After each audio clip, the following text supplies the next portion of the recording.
Hello, so let's take a quick look at how you customise your character, how you get guns, how you get attachments, how you get gadgets. So this is radically different to Battlefield 4. So as you can see at the bottom it says customising, and I have $12,000 with which I can buy equipment.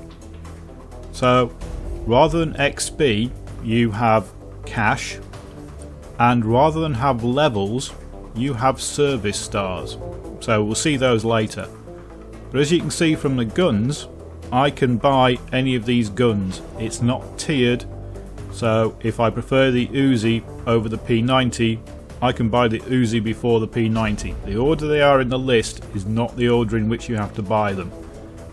They just cost more money. If you've got the money, you can buy any gun in the game. So there I bought the P90, and as you can see it comes with attachments already. But if you look at the unlock criteria, you can see that to get a reflex or to get any of the scopes, I need to have 3 service stars with this gun before I can get that. So there are requirements to unlock, which are the service stars for attachments, and there's also the money to unlock. So as you can see, any of these gadgets I can just buy with cash. Don't need any service stars. As long as I've got the money, I can buy them. But if I want to buy an attachment for a gun, I need service stars with that gun.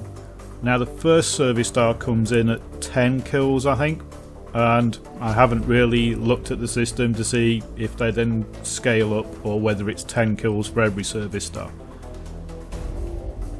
Gas grenades again, I can just simply buy, don't need any service stars, don't need any kills with grenades to get them. And it's the same for the knife. Now you start off as default with a baseball bat or with a police baton. And there are non-lethal takedowns in the game where you can handcuff people.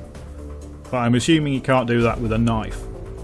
Now this menu system is a bit awkward. It's kind of all over the place, and when you've popped one menu over the top of another it's a bit fiddly to go back. As you can see, if I move off that menu it then starts working on the menu below it, so this needs a bit of work to tighten it up. But let's have a look at some of the other stuff we can get. So we've got an AK and we've got a G36C for the operator. And as you can see, G36C is less accurate but more stable. So we'll give that a try. And there you can see that I have a service star for this gun, but that still doesn't let me buy the accessories because they've got 3 stars on them. So accessories seem to be the hardest thing to get in the game. They're much harder than guns. And I'm not sure if in the complete game guns are going to come with these attachments already on them, or whether this is just for the beta, but they all come with a scope and maybe a barrel attachment or a grip depending on the individual gun. So here you can see I've got a one-time scope and a heavy barrel and a foregrip.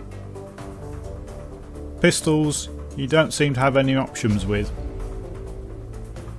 but gadgets you have a lot. So reviving is done by an injector needle this time, and you can injector needle enemies to kill them. So we'll buy that. The survivalist is very interesting. What happens is if you get taken down and you don't get headshot, with survivalist you can inject yourself and get back up. Now if you're shot while you're doing that, then you're permanently dead. But it is an interesting mechanic. It's a bit like Last Stand, but when the last stand is over you stand up and run around again. So the Enforcer is support. They get the ballistic shield and they get the breaching charge. Now breaching charges don't look like they can be thrown because it says you have to place them. So think C4 that you have to place rather than chuck.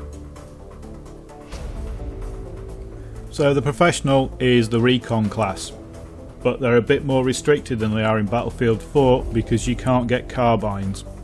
What you've got is bolt action sniper rifles or semi-automatic sniper rifles.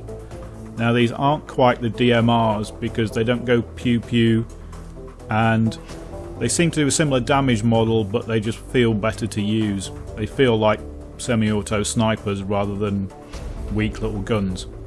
The Tech 9 is an automatic pistol but not very fast. Now decoys, I'm not sure what they are, but I assume they must put markers on the minimap.